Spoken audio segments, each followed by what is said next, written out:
बिस्मिल्लाहिर्रहमानिर्रहीम। स्टूडेंट्स, आज का हमारा टॉपिक है रीडिंग कॉम्प्रीहेंशन। रीडिंग कॉम्प्रीहेंशन आपके यूईटी में 2 पैराग्राफ के जरिए जो है ये क्वेश्चन दिया जाता है और हर पैराग्राफ के 5 क्वेश्चंस हैं। ये क्वेश्चंस जो हैं इनका इंफॉर्मेशन जो भी इनका आप आंसर करेंगे वो एग्जैक्टली आपने पैराग्राफ में से ही लोकेट करनी है।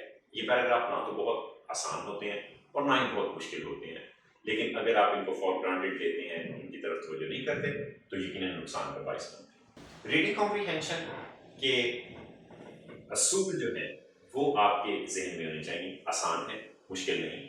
और यकीनन जब इन कवानीन को, इन रूल्स को आप अपने जहन में रख के पैराग्राफ सॉल्व करेंगे तो यकीनन आपके 10 के 10 सवाल ठीक होंगे।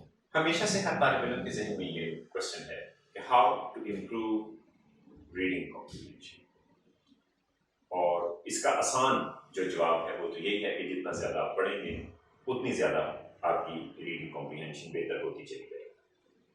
लेकिन बाज़ बात ऐसा होता है कि कुछ ऐसे पैसेजेस आ जाते हैं जो कि या तो आपके इंटरेस्ट पे नहीं है या वो उस एरिया से नहीं है कि आप उनका प्रायर नॉलेज रखें, और यकीनन जिनका प्रायर नॉलेज नहीं होगा उन पैसेजेस को सॉल्व करने में आपको एक प्रॉब्लम का सामना करना पड़ेगा, या तो आप बहुत ज़्यादा वक्त सर्व कर देंगे या ये भी हो सकता है कि जो आंसर आप दें वो ठीक ना हो।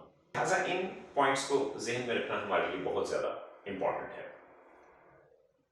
अगर ये पॉइंट आपके जहन में है और इसके साथ आप एक एक्सटेंसिव प्रैक्टिस करते हैं पैसेजेस की, तो ऐसी कोई वजह नहीं कि आप इसमें महारत हासिल ना कर सकें। और इसके साथ साथ आप बहुत से नए वर्ड्स जो आपने पहले नहीं पढ़े वो भी आपके जहन का हिस्सा बन जाएंगे, क्योंकि रीडिंग कॉम्प्रीहेंशन में वोकैबुलरी जो है वो भी एक बहुत टफ टाइम देने वाला एलिमेंट है। और वोकैबुलरी आपकी कभी भी डिक्शनरी को रटने से इंप्रूव नहीं होती, बल्कि ये सिर्फ और सिर्फ आपके पैसेजेस या टेक्स्ट या सेंटेंसेस जो आप पढ़ते हैं, सुनते हैं, उनकी वजह से इंप्रूव होती है, क्योंकि ये लर्निंग हमेशा कंडीशनल होती है। लिहाजा जब हम रीडिंग कॉम्प्रीहेंशन के हवाले से बात करते हैं, जो कि असल हमारा फोकल पॉइंट है कि कैसे हम इम्प्रूव करें और कौन से पॉइंट हैं जो कि मुसलसल हमारे जहन में। Let's say there is a passage in front of you, आपके सामने एक पैसेज आ गया है, you are sitting in the exam और आपने पढ़ना शुरू कर दिया है चीज़ों को, तो जाहिर बात है कि एक पैसेज के अंदर तमाम चीज़ें अहम नहीं हैं। सबसे पहले जब आपकी आंखें जो हैं वो टेक्स्ट को डिकोड करने की कोशिश करती हैं, तो उसमें सबसे ज़्यादा जो आपके आंखों में फोकस होगा या आपकी आंखें जिसको स्ट्राइक करेंगी वो है बड़े वर्ड्स, जिनको आम मैं जार्गन इसलिए यूज़ कर रहा हूँ, टोटका यूज़ कर रहा हूँ। वो बड़े वर्ड क्या है? उनमें सबसे पहला है आपका नाउन, उसके बाद adjectives, verbs and fourth one is adverb. इन्हें हम कंटेंट वर्ड भी कहते हैं, चूंकि ये वर्ड अगर किसी सेंटेंस में ना भी लिखे गए हों, ये कोई ना कोई मीनिंग यकीनन प्रोवाइड करते हैं। और अगर हम इनके साथ स्ट्रक्चर वर्ड ऐड कर दें, जिनमें आपके तमाम ऑक्सिलरीज, प्रेपोजिशंस, डिटर्मिनर्स, आर्टिकल्स वगैरह सब शामिल हो जाए, यानी कि आप एक क्लॉज और सेंटेंस या फ्रेज को जब आप पढ़ते हैं तो यकीनन यही वर्ड्स जो कि जब सेपरेटेड होते हैं कुछ ना कुछ तो मतलब कन्वे करते हैं, लेकिन जब एक सेंटेंस में होते हैं तो ये ज़्यादा बेहतर मतलब कन्वे करते हैं। लेकिन अगर ना भी इनको एक सेंटेंस में प्रोसीड किया जाए, इनको सेपरेटली प्रोसीड किया जाए, तो यकीनन ये इंफॉर्मेशन आपको प्रोवाइड करते हैं। अब सबसे पहली बात तो ये है कि जब आपके पास एक पैराग्राफ आ गया, उस पैराग्राफ के अंदर कुछ इंफॉर्मेशन आपकी इंटरेस्ट की होगी, इंपॉर्टेंट होगी, और कुछ इंफॉर्मेशन ऐसी होगी कि दैट शुड बी ओवरलुक्ड। सबसे पहला पॉइंट जो कि हमारा जो है वक्त बचाना और फिर एग्जैक्ट बात को समझना जो है उसको मुमकिन बनाएगा, वो ये है कि do not overemphasize minor things, trivialities. जो गैर अहम चीज़ें हैं उनको आपने जो है वो नज़रअंदाज कर देना है, कि you should not gate obsessed with examples, illustrations and so on. कि बहुत सारी एग्जांपल्स ऐसी होंगी उनके बारे में ऑब्सेस्ड ना हो, बिकॉज हो सकता है कि वो आपके क्वेश्चन में उनका जिक्र ही ना हो, वो आपसे पूछा ही ना जाए। You just need to get a hang of the main point. जब मैं hang of the main point कहता हूं तो इसका मतलब ये है कि आपने ओवरऑल पैसेज को कॉम्प्रीहेंड करने की कोशिश करनी है कि बात आप क्या पढ़ रहे हैं। इसकी एग्जांपल यूं ले लें कि जब आप कोई भी उर्दू अखबार को पढ़ते हैं या कोई भी उर्दू टेक्स्ट पढ़ते हैं, तो जब आप एक प्लेजर रीडिंग कर रहे हैं या जस्ट जनरल इंफॉर्मेशन रीडिंग कर रहे हैं, तो उसमें आप हर लफ्ज हर डिटेल को फोकस नहीं करते, बल्कि आप उसमें रेलिवेंट मटेरियल को जो है बात का पूरी खबर नहीं पढ़ते, आप शुरू के पोर्शन पढ़ते हैं तो आपको बात का अंदाजा हो जाता है। तो इसलिए मैंने कहा कि आपने किसी भी चीज पे जो है वो स्टक नहीं करना, बल्कि आपकी कोशिश होनी चाहिए कि आप मेन पॉइंट जो है उसको जानने की कोशिश करें। Comprehending the overall flow and structure will help you analyze and answer the questions. ये सबसे अहम चीज ये है कि जब आप ओवरऑल फ्लो और स्ट्रक्चर को जो है वो डिकोड करते हैं, पढ़ते हैं, समझते हैं, तो फिर आप जो है क्वेश्चंस के आंसर जो है वो सही दे पाते हैं। ये सबसे पहला आपका एलिमेंट है, यानी कि आपने किसी भी एक पॉइंट पर या ऐसे पॉइंट जो कि आप समझते हैं कि इंपॉर्टेंट नहीं है, ट्रिवियलिटीज हैं, उनके ऊपर आपने स्टक नहीं करना, रुक नहीं जाना, वक्त नहीं जाया करना। ये सबसे अहम हिस्सा है। दूसरी बात यह है कि डू नॉट मेमोराइज। हर चीज, हर पॉइंट आप मेमोराइज उस वक्त नहीं करते। आपकी जो भी इंफॉर्मेशन आप गेट कर रहे हैं रीडिंग के जरिए, वो आपकी शॉर्ट टर्म मेमोरी में जाएगी। शॉर्ट टर्म मेमोरी में भी आपके वो एलिमेंट जाने चाहिए जो कि आपके लिए जरूरी। Understanding the flow, structure and the main points in the passage should be your priority. आपकी priority है, तरजीह जो है वो ये कि आप मेन पॉइंट को समझने की कोशिश करें, और जो स्पेसिफिक पॉइंट क्वेश्चंस हैं अगर आप देखें तो you can always reread the passage. बात का ऐसा भी होता है कि फर्स्ट गो में आपको पैसेज जो है वो समझ नहीं आता, और आप देखते हैं कि आपने जो फर्स्ट रीडिंग की है वो आपने क्वाइट फास्ट की है, तो आप इसको दोबारा से भी जो है वो पढ़ सकते हैं। लेकिन दोबारा पढ़ने में भी आपने इस बात को कोशिश करनी है कि आपको जनरल इंफॉर्मेशन होनी चाहिए। ईच एंड एवरी पॉइंट को क्रैम करना या मेमोराइज करना एक तो पॉसिबल भी नहीं है, और अगर आप करेंगे तो वो आप कर भी नहीं पाएंगे, सिर्फ वक्त का ज़िया होगा। तीसरा जो हमारे पास पॉइंट ये है कि आमतौर पे जैसे ही पैराग्राफ हमारे सामने आता है, कोई भी आपका टेस्ट हो, चूंकि ये तो हमारा कॉन्टेक्स्ट जो डिस्कशन इस वक्त चल रही है वही यूईटी के हवाले से, तो कभी भी आपने पैसेज को पहले नहीं पढ़ना। हमेशा कोशिश करें कि आप क्वेश्चंस को पहले रीड करें, क्योंकि क्वेश्चंस को पढ़ने से आपको एक फायदा ये होगा कि आपको एक एपिटमी, एक समरी जो है वो पैसेज की आप तक पहुंच जाएगी, और वो समरी आपको फिर एक आप कह सकते हैं कि प्रायर नॉलेज प्रोवाइड कर देगी, एक सरफेस बन जाएगी आपके लिए, कॉन्टेक्स्ट बन जाएगा, और आपको पता चल जाएगा ये पैसेज किस चीज के बारे में है और किस तरह की क्वेश्चन है। लिहाजा आप 2 दफा भी क्वेश्चन को पढ़ सकते हैं, ऐसी बात नहीं, जो भी स्ट्रेटेजी आप अप्लाई करें, लेकिन do not read passage first. हमेशा क्वेश्चन जो है वो आप पहले पढ़ें, और क्वेश्चंस को भी जैसा कि मैंने पहले भी आपसे कहा कि एक quick overview of question is sufficient.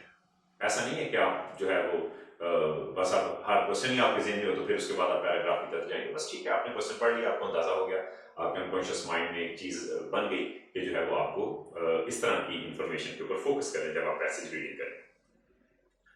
अब नेक्स्ट हमारे पास पॉइंट, जैसा मैंने पहले कहा अपनी इस डिस्कशन की इब्तिदा में, कि वोकैबुलरी जो है वो आपके लिए प्रॉब्लमेटिक हो सकती है, और वोकैबुलरी को अंडरस्टैंड करने का जो सबसे अहम मैंने जैसे पहले कहा एलिमेंट है वो ये होता है कि आप एक तो उसको कॉन्टेक्स्ट की वजह से याद रखते हैं, एक बात। दूसरी बात यह कि अगर कोई नया वर्ड है, जिस वर्ड को कभी आपने पहले नहीं सुना, पहले नहीं पढ़ा, और वो आपके पास पैसेज में आ गया, तो यकीनन प्रीसीडिंग टेक्स्ट जो है और प्रोसीडिंग टेक्स्ट जो है उस वर्ड की, वो आपको बहुत हद तक जो है उस वर्ड का मतलब गेस करने में मदद दे देगी।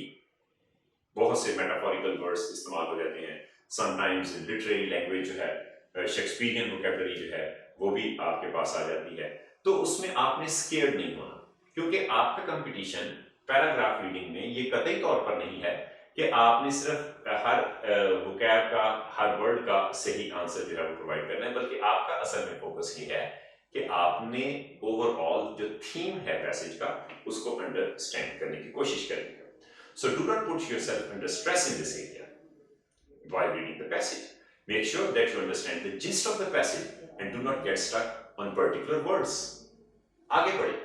जब आपको एक वर्ड की समझ नहीं आ रही और आप देख रहे हैं कि आपके 2 3 4 सेकंड आए हो गए, move ahead and read the rest of the information. और यकीनन बाकी इंफॉर्मेशन के अंदर वो जो प्रीवियस वर्ड है जो कि आपको नहीं समझ आ रहा है, या कोई इडियोमैटिक एक्सप्रेशन यूज हो जाता है, या कोई फ्रेजल वर्ब यूज हो जाता है, वो आपको फौरी उसका मतलब है वो आप गेस करने के काबिल हो जाएगी। और खासतौर पर फ्रेजल वर्ब्स जो हैं और इडियम जो हैं वो यकीनन अपना मतलब जो है वो जाहिर करते हैं। और एक बात ये भी आप ज़हन में रखें कि फ्रेजल वर्ब्स और इडियम्स जो उनको सेंटेंस में यूज करने का तरीका है, जो मैं आपको अपने सेकेंडरी के स्टूडेंट्स को बताते हैं कि वो इस तरह यूज किए जाएं कि अगर वो कंपाउंड सेंटेंस में आप यूज कर रहे हैं या कॉम्प्लेक्स सेंटेंस में आप यूज कर रहे हैं, तो सेंटेंस का या तो पहला हिस्सा या दूसरा हिस्सा जो है वो उस इडियम को एक्सप्लेन करे। तो लिहाजा उसी फॉर्मूले के तहत मैं आपको बता रहा हूं कि आप ये कोशिश करें कि आप कॉम्प्रिहेंशन पैसेज रीडिंग के दौरान उनके ऊपर बैठ ना जाएं या परेशान ना हो जाएं, आप आगे बढ़ जाएं। तो उससे ये है कि वो आपको बहुत ज्यादा उसका फायदा होगा।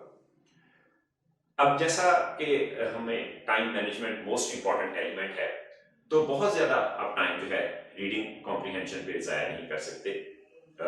और जैसा कि आप एक पैसेज के साथ you are struggling with one passage in the exam और आपको लगता है कि ये जरा थोड़ा सा ट्रिकी है, मुश्किल है, या कि उस एरिया से है कि जिसमें आपका इंटरेस्ट नहीं है या प्रायर नॉलेज नहीं है, या जरा थोड़ा सा लिटरेरी टच उसमें ज्यादा है, मेटाफोरिकल है, सिंबॉलिक है, तो आप दूसरे पैसेज को पहले अटेम्प्ट करें and then go back to the first one जो कि आपके लिए जो था जरा मुश्किल था। और अगर पहले ही आसान पैसेज आ गया तो फिर आप उसी तरतीब को फॉलो करें, लेकिन आप कभी भी मुश्किल पैसेज को पहले अटेम्प्ट ना करें। उसके बाद जो अगला इंपॉर्टेंट पॉइंट है, इस एलिमेंट को आपने ज़हन में रखना है। और नेक्स्ट इंपॉर्टेंट पॉइंट है कि do not think the correct option would be outside the passage. कभी ये ना सोचें कि आपको जो इंफॉर्मेशन पैसेज में दी गई है आपको तो उससे ज्यादा इंफॉर्मेशन है और उसका जो आप अपने इल्म का इतलाक जो है उसके ऊपर करना शुरू कर दें और जो क्वेश्चन है उसको आप अपने ही इल्म से जज करना शुरू कर दें। It would be wrong.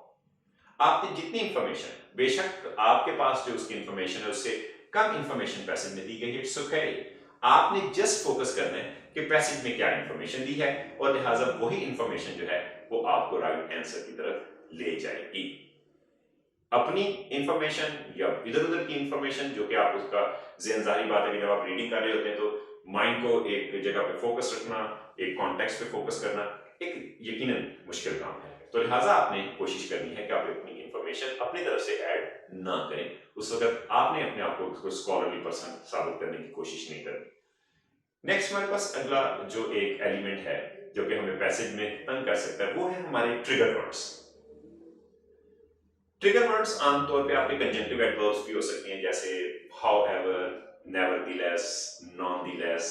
आपके जो हैं वो फैन वॉइस कोऑर्डिनेटिंग कंजंक्शन भी हो सकती हैं जिनमें बट, येट आपकी सबऑर्डिनेटिंग कंजंक्शंस भी हो सकती हैं जिससे दो वर्ड जॉइंट है।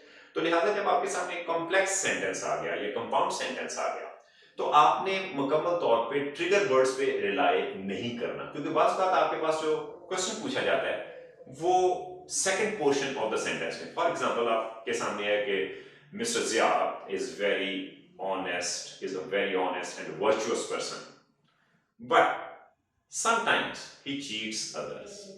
अब बात का आपके पास जो क्वेश्चन आता है वो समटाइम्स ही चीट्स अदर्स में से आ रहा है।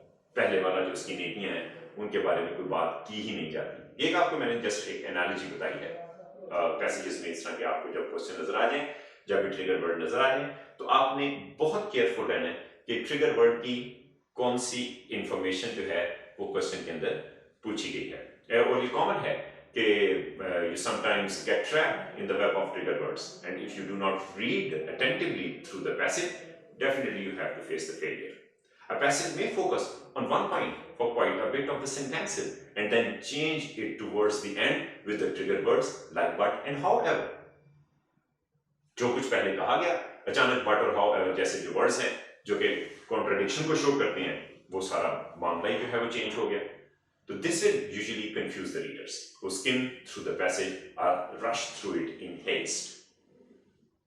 Next point है, ये long passages के लिए हो सकता है और important point है, आपको GIK के अंदर भी ये मदद दे सकता है। और बहुत सी यूनिवर्सिटीज या बहुत से एग्जाम्स ऐसे हैं, जैसे मैंने पहले कहा कि IELTS का आपके एग्जाम ऐसे है कि इसमें long passages मौजूद होते हैं, तो वहां पर ये चीजें आपको जो है बहुत हेल्प करती हैं और उनमें आपको परमिशन भी होती है कि आप छोटे छोटे नोट्स बना लें, मेक नोट्स। जब मैं मेक नोट्स की बात करता हूँ, इट डजंट मीन कि आप वो लंबे लंबे फिक्रे लिखने शुरू कर दें या फ्रेजेस लिखने शुरू कर दें और इतनी ज्यादा लिख लें कि आप उसी के अंदर उलझ के रहें। नो, सम साइंस, कोई छोटे छोटे पॉइंट्स कुछ अपने पास है, आप जो है वो उसकी कोडिंग कर लें कि जिसको आप इजीली डिकोड कर सकें, तो ये आपके लिए बहुत हेल्पफुल साबित होगा।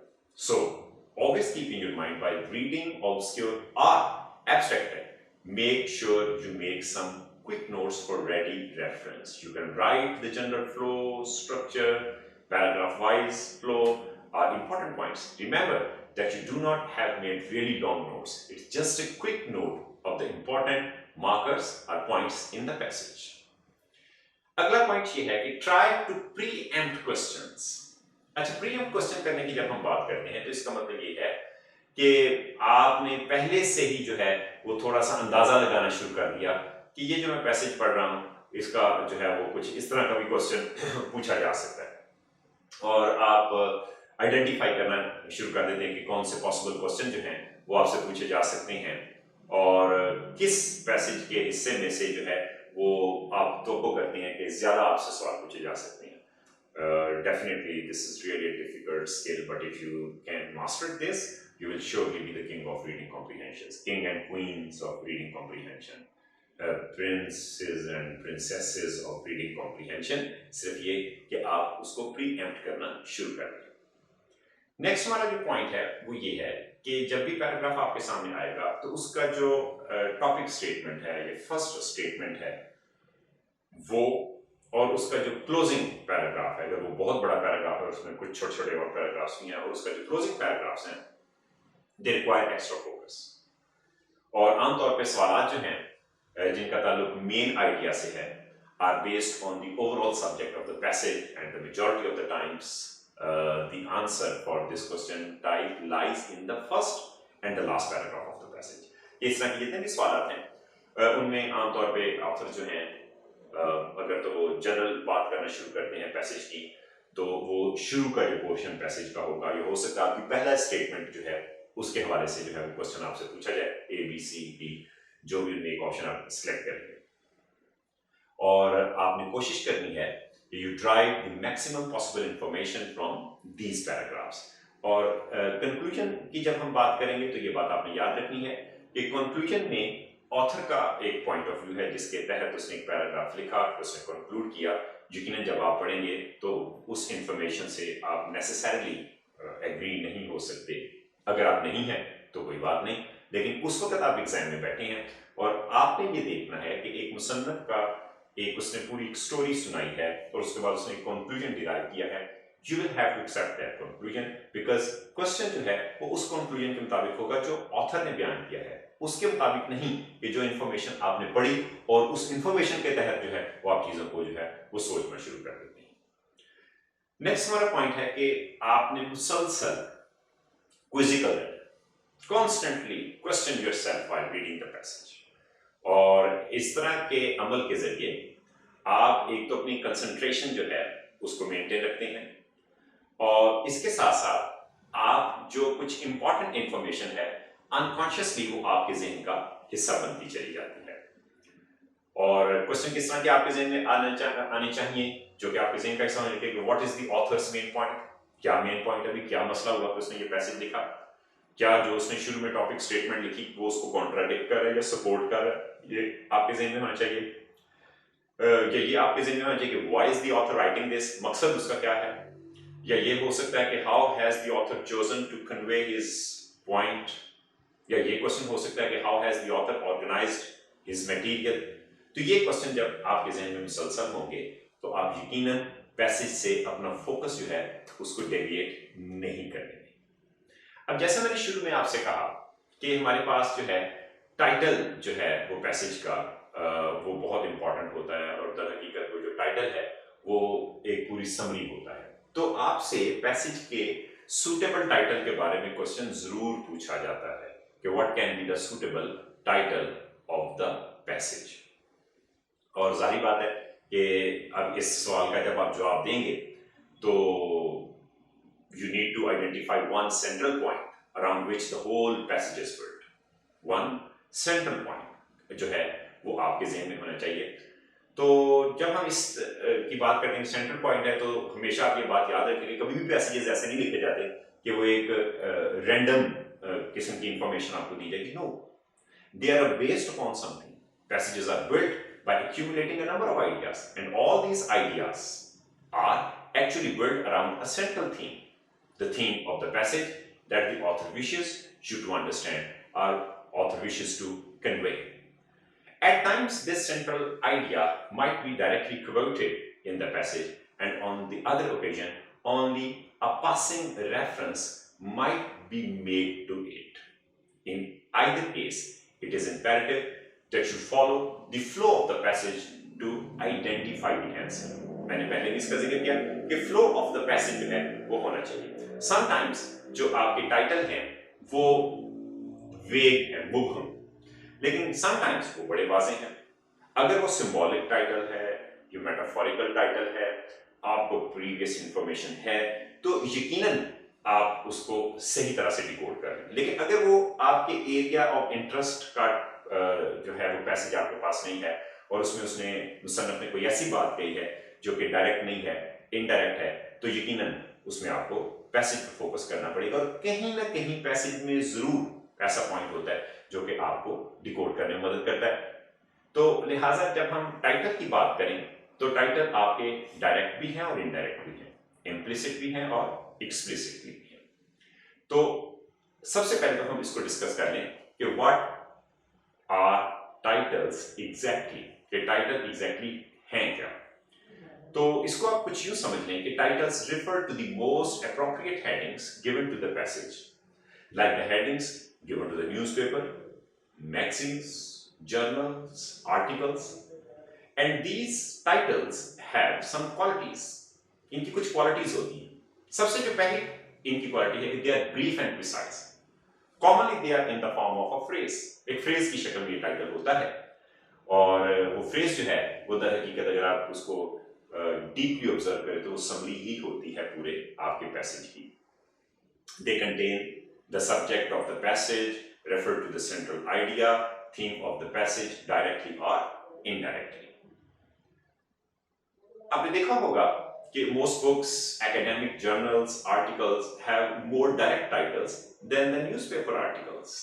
और बाज़ का आपने literary जो pieces हैं, poems हो सकती हैं, novels हो सकते हैं, उनमें भी अगर आप देखें तो बाज़ का इनडायरेक्ट किस्म के जो है वो आपको टाइटल मिलते हैं कि जो आप में क्यूरियोसिटी डेवलप करते हैं कि अच्छा इसका ये टाइटल क्यों, और फिर आप उस टाइटल की इंफॉर्मेशन को सेटिस्फाई करने के लिए उसको पढ़ना शुरू कर देते हैं।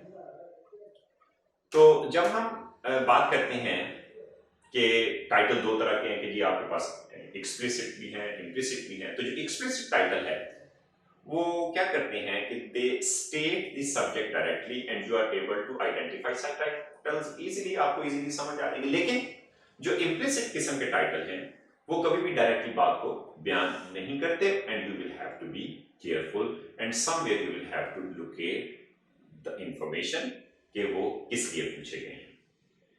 तो आपके इनडायरेक्ट टाइटल जो हैं मैंने जैसे पहले भी आपको अर्ज किया कि they may be given in the form of metaphors, idioms, symbolic title भी हो सकते हैं that imply the main idea of the passage.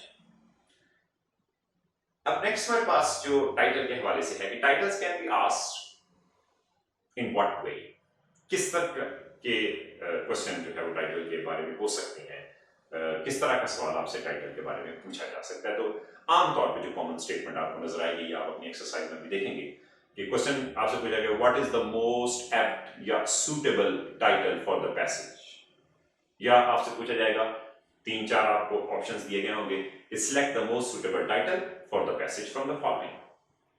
तो अब strategy to answer the title questions correctly क्या होनी चाहिए, जाहिर बात है क्वेश्चन तो आ गया, अब इसका कोई जवाब भी होना चाहिए। तो सबसे पहले आप ये बात याद रखें, आइडेंटिफाई द सब्जेक्ट या central idea.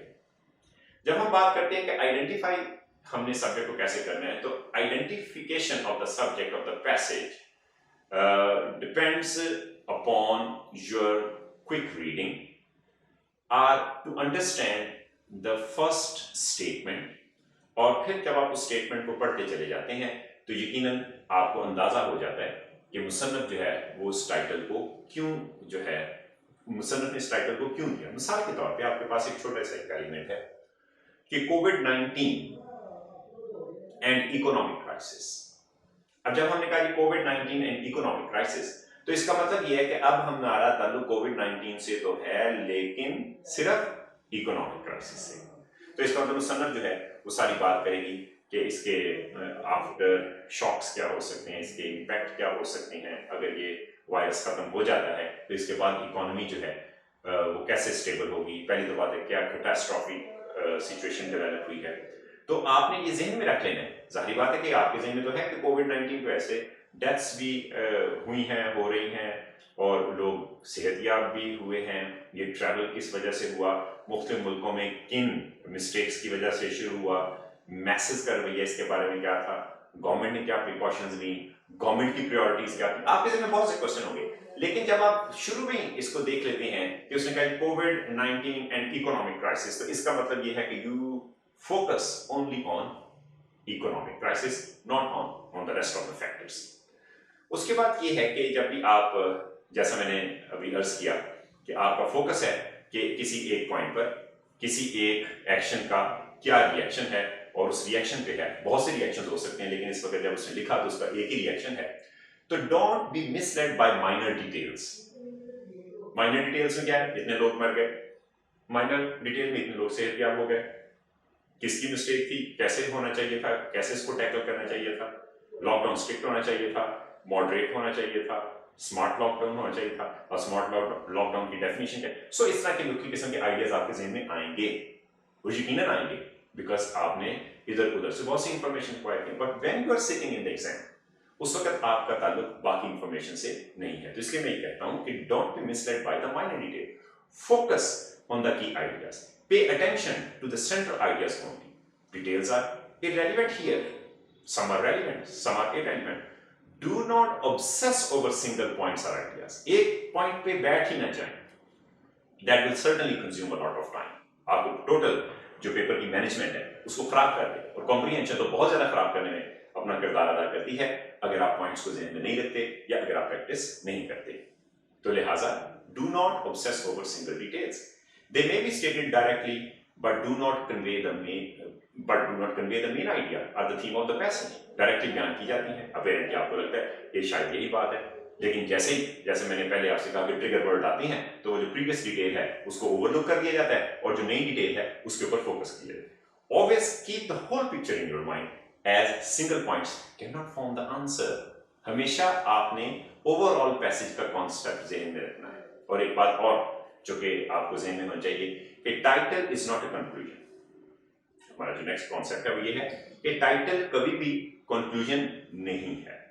This is a common mistake committed by many students. The title is, बल्कि टाइटल का मकसद क्या है कि title is meant to summarize the ideas और points enlisted in the passage and not to recommend subsequent action or deduce judgment. कभी भी इसका मकसद नहीं कि वो आपको एक जजमेंट भी दे दे। जजमेंट तो आप डिराइव करें, या जजमेंट तो आपने पूरा पैसेज, पूरी कहानी, पूरी स्टोरी, पूरी फिल्म या कोई भी चीज देखने के बाद करनी है। शुरू में तो जस्ट आपका जो टाइटल है वो आपको एक एपिटमी, एक समरी प्रोवाइड करता है। इसके अलावा इस पैसेज को, जो टाइटल वाले क्वेश्चन को डील करने के लिए कुछ इंपॉर्टेंट जो टिप्स हैं वो ये हैं कि summarize individual paragraphs of the passage. एक तो ये है कि आप हर पैराग्राफ, जो 2 पैराग्राफ हैं उनमें से आप उसको समराइज करें। Look at the main idea question as one where you need to reach the final destination. How do you do so? Well, you take one step at a time, pausing at important junction. Consume the information one paragraph at a time, summarize and make a mental roadmap of the passage flow. Once you have identified the flow of the passage, try to outline that one central idea the author of the passage is aiming at. ये mix नहीं होना चाहिए, एक central idea होना चाहिए। उसके बाद जो हमारा जो दूसरा इंपॉर्टेंट पॉइंट है वो ये है कि फोकस ऑन द स्ट्रक्चर। अब जो स्ट्रक्चर है और जो ऑर्गेनाइजेशन ऑफ द पैसेज है वो इंडिकेट करती है कि जो भी मैसेज या आइडिया मुसन्नफ का इरादा है कन्वे करने का, वो क्या है। इसलिए जब आप स्ट्रक्चर पे फोकस करते हैं तो आप फौरी तौर पे डिकोड कर लेते हैं कि what is the aim of the author to convey. इसके अलावा जो दूसरा एलिमेंट है वो ये है कि टोन एंड एटीट्यूड जो है मुसन्नफ का, उससे भी आपको अंदाजा हो जाएगा कि क्या उसने हार्श वर्ड यूज किए हैं, सबलाइन वर्ड यूज किए हैं, क्या मेटाफोरिकल वर्ड यूज किए हैं, सिंबॉलिक वर्ड यूज किए हैं। वो भी आपको बहुत हद तक जो है वो गाइड कर देते हैं।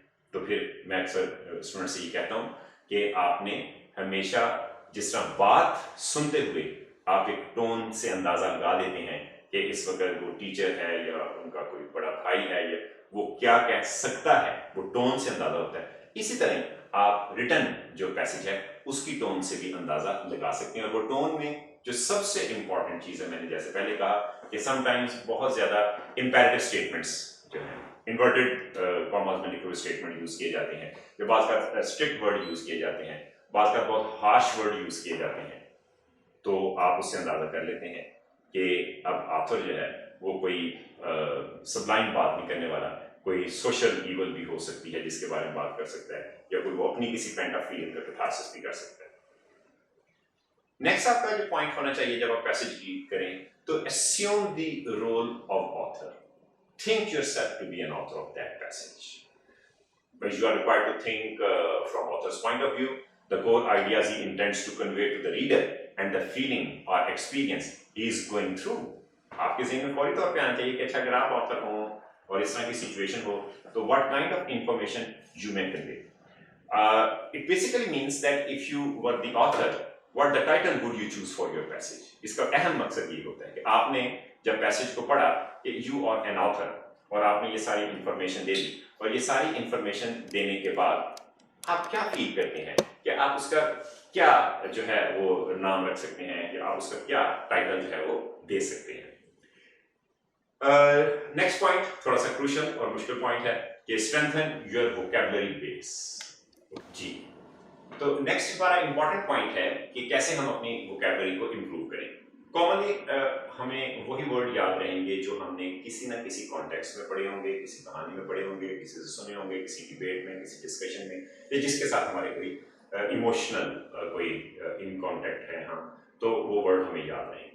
लेकिन अगर आप कहें कि आप रोजाना जो है 30-30, 40-40 वर्ड जो है सुबह सुबह आप उनको याद करें और उनको फिर आप अपने सेंटेंसेस में यूज ना करें या अपने डे टू डे इंटरेक्शन में यूज ना करें, तो यकीनन कुछ अर्से के बाद वो वर्ड्स भूल जाएंगे। तो सबसे पहली बात कि आप अपनी रीडिंग बढ़ाएं, और उस रीडिंग के अंदर आप जो इम्पोर्टेंट वर्ड्स हैं उनको हाईलाइट कर लें, अपनी बुक्स के ऊपर उसे हाईलाइट करें, और जब भी आप किताब खोलें तो आपको यकीनन वो वर्ड फौरन आपकी आंखों के सामने आ जाएंगे और आप उससे बहुत ज़्यादा फ़ायदा ले सकते हैं। बल्कि मौजूदा डिजिटल दौर के अंदर तो वोकैबुलरी इंप्रूव करना भी इतना बड़ा मसला नहीं है। आज से अगर हम 3 डेकेड्स बैक या 2 डेकेड्स बैक की बात करें, जब कंप्यूटर इतना जो था वो इन्वोग नहीं था, या इतने सॉफ्टवेयर नहीं थे डिक्शनरी के, तो बिग डिक्शनरी को खोलना देखना जो था वो एक अपहिल टास्क था। लेकिन अब ये उतना ही आसान हो गया है। तो लिहाजा आपने ये कोशिश करनी है कि जब भी आप कॉम्प्रिहेंशन की प्रिपरेशन के लिए, whether you are preparing it for ECAT or you are preparing for your CSS exam or you are doing it for your IELTS test, ये कहीं ना कहीं वोकैबुलरी जो है इससे आपका वास्ता बढ़ता रहेगा।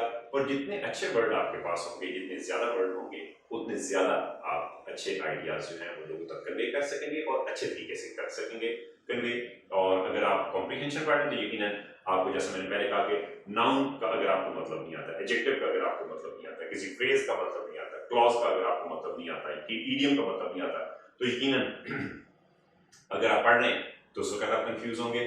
और अगर आप कोई बात कन्वे करना चाह रहे हैं लेकिन उसके लिए आपके पास सूटेबल वर्ड नहीं है, तो वो भी आपके लिए प्रॉब्लमेटिक हो जाएगा। तो लिहाजा कोशिश करें कि आपने 10 से 20 वर्ड जो है वो डेली ना सिर्फ उनको बोलें बल्कि उनको लिखें, और बहाने से आप अपने दोस्तों में उनका जिक्र करें।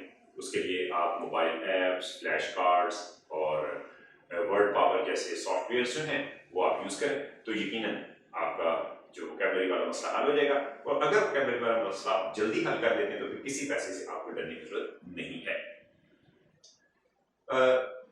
जैसा भी मैंने जिक्र किया कि आपका इल्म बात तक वर्ड्स तक नहीं, इडियम्स और मेटाफर्स के बारे में भी you must sharpen your knowledge.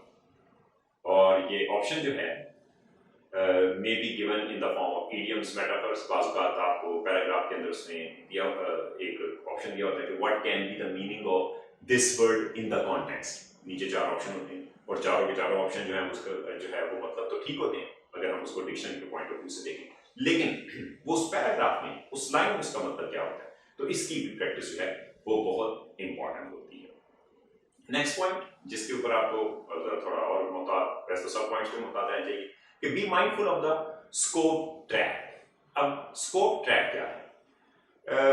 Scope trap जो है it is not uncommon to fall in scope trap. Some of the options may refer to the central idea directly but are outside the required scope. We tend to pick such answer option misguided by their construction and do not realize these options are about an other subject, are vague related to the passage, thus rendering it outside the scope of the passage.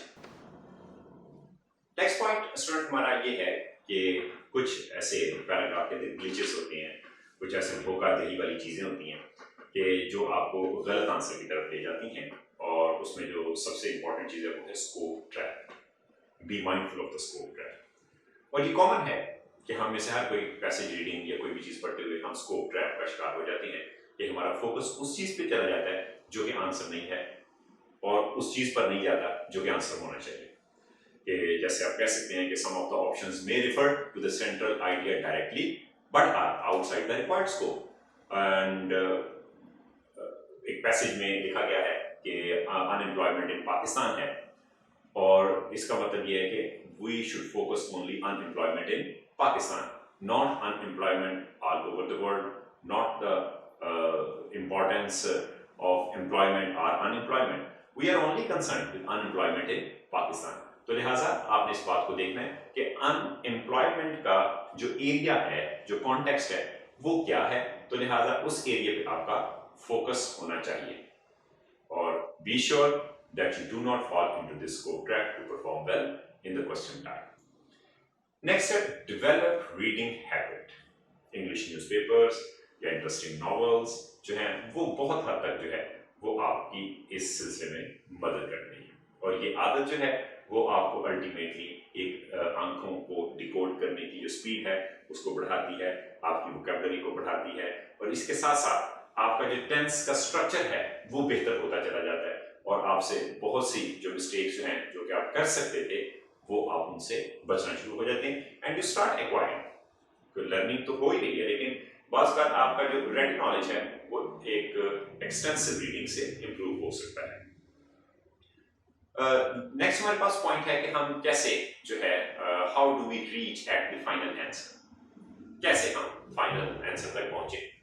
Use the important guidelines provided above, match your central idea with the answer options and eliminate the incorrect answer options. Remember the objective of this exercise is to follow the process of identifying the main idea in an analytical and objective manner. Follow the steps and you are on your way to scoring really well exam. कि आपने जो एक चीज को देखना है कि कैसे हम फाइनल आंसर तक पहुंचे, और उसकी बात यही है कि हमेशा ऑब्जेक्टिव ऑफ द एक्सरसाइज जो है उसको आपके ज़हन में होना चाहिए, और आप यकीनन जो है वो ठीक जगह पर ठीक तरीके से जो है वो पहुंच जाएंगे in the context of your passage. अब है कि रीडिंग स्पीड हम कैसे बढ़ाएं, ये एक बड़ा इशू है। रीडिंग स्पीड बढ़नी चाहिए और जिससे हम जो है बेहतर तरीके से चीज़ों को जल्दी जल्दी डिकोड कर लें। अब रीडिंग स्पीड में जो है आमतौर पे तो एक्सटेंसिव रीडिंग ही है जो सबसे सीधा साधा एक आसान जवाब है। उसमें हमें स्किम और स्कैन करने की एक आदत होनी चाहिए। अब स्किम हम करेंगे यूजलेस इंफॉर्मेशन को, और स्कैन हम करेंगे यूजफुल इंफॉर्मेशन को। हम अपने पूरे कॉग्निटिव प्रोसेस में जब हम एक पैराग्राफ पढ़ते हैं तो सबसे पहले आप जब स्कैन करेंगे तो आप स्किम करेंगे। अगर आप स्कैन नहीं करते, स्किमिंग पॉसिबल। आपने रेलेवेंट इंफॉर्मेशन को कल कर लिया, सिलेक्ट कर लिया, तो डेफिनेटली यू विल शन away the rest of the information. और जब आप इस अमल को अप्लाई करते हैं अपने पैसेज के ऊपर और ये अमल आप कब अप्लाई करते हैं? जब आपने क्वेश्चंस पहले पढ़ लिए, क्वेश्चन पढ़ लिए, एक प्रायर नॉलेज डेवलप हो गया, आपके जहन में एक आइडिया बन गया कि मैंने जो है इस चीज के ऊपर फोकस करना है, तो आप पहले स्कैन करना शुरू कर देते हैं कि अच्छा मुझे ये इंफॉर्मेशन रिक्वायर्ड है। उसके बाद जैसे आप स्कैन करते हैं तो आप बाकी चीजों को क्या करेंगे, स्किम करेंगे। तो scheme and scan, scan and scheme जो है वो एक रेसिप्रोकल प्रोसेस होता है जो कि आपके रीडिंग प्रोसेस में जारी रहता है। तो लिहाजा ये आप जितनी जल्दी डेवलप कर लेंगे उतना आपका वक्त जो है वो बच जाएगा। जो और मसाइल हैं स्टूडेंट्स के साथ, हम सब के साथ, वी आर ऑल स्टूडेंट्स, कि एक तो स्किम एंड स्कैन की हैबिट के जरिए हम अपने आप को एक्सपीडिट करते हैं, फिर हमारे पास कुछ कर्सेस हैं, कुछ बैड हैबिट्स हैं जो कि हमें स्लो रीडर बना देती हैं। उसमें जो सबसे बड़ी बैड हैबिट है वो है वोकलाइजेशन। हमारे पढ़ने पढ़ाने का कुछ निज़ाम ऐसा रहता है कि हम वो एक ऊंची आवाज़ में एक पढ़ने की, एग्जाम में तो खैर आपको अलाउड नहीं है और बोलना भी नहीं चाहिए और ऊंची आवाज़ में एग्जाम में, और इसके साथ साथ ये कि आपको वोकलाइज नहीं, बहुत ऊंची आवाज़ से नहीं पैसेज को पढ़ना चाहिए। और दूसरा ये है कि ऑकुलर स्लेविंग, कि आपकी आंख एक जगह पर टिक गई है, अटक गई है, तो बस फिर अब आपने उससे इधर उधर नहीं होना जब तक कि आप उसका हल ना तलाश कर लें। ये आपकी रीडिंग कॉम्प्रिहेंशन का सबसे बड़ा पॉइजन है, avoid it at any cost. और जब आप इन चीज़ों से अवॉइड कर लेते हैं तो यकीनन ऑटोमेटिकली आपका जो फ्लो है वो बेहतर होता चला जाता है। Basic way to improve your reading skill जो है उसमें एक तो स्पीड रीडिंग है, माइंड मैपिंग है, इम्प्रूव्ड मेमोरी है, कॉम्प्रिहेंशन है, रिकॉलिंग करना है। मसलन आपने इससे मुतल्लिक अगर कोई नॉलेज पहले पढ़ा है तो यकीनन वो सारी चीज़ें जो हैं वो आपको हेल्प आउट करती चली जाती है। जैसे मैंने पहले कहा कि हर दफ़ा तो पैसेज आसान नहीं होता, हर दफ़ा पैसेज आपकी मर्जी का नहीं होता या उस एरिया से नहीं होता जिसमें आप प्रोफिशिएंट हैं, लेकिन अगर नहीं भी हैं तो उस वक्त we are suppose to do the exam. पसंद या नापसंद का पैसेज जो है वो आपको कुछ ना कुछ इंफॉर्मेशन प्रोवाइड कर देता है। नेक्स्ट है कि आप सिग्निफिकेंटली कैसे अपनी रीडिंग स्पीड इंक्रीज कर सकते हैं, एंड इस अमल को हम बोलते हैं सब vocalisation barrier.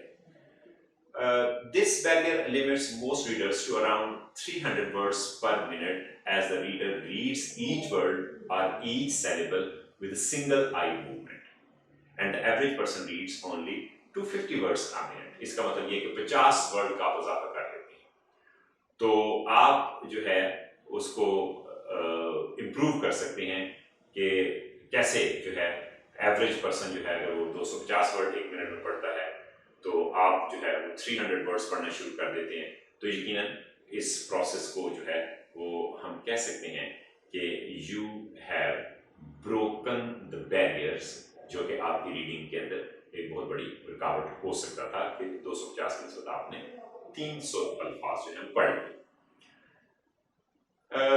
In the conventional speed reading methods which require you to run your fingers across the passage, आप उंगली से जिस लाइन को पढ़ते जाते हैं वो पढ़ते जाते हैं, और suggested way ये भी हो सकता है कि what we call to get in the zone, कि हम उस जोन में जो है वो चले जाएं। तो लिहाजा the biggest problem जो कि intelligent people have when they read is they are thinking of 5 or 10 other things while they read।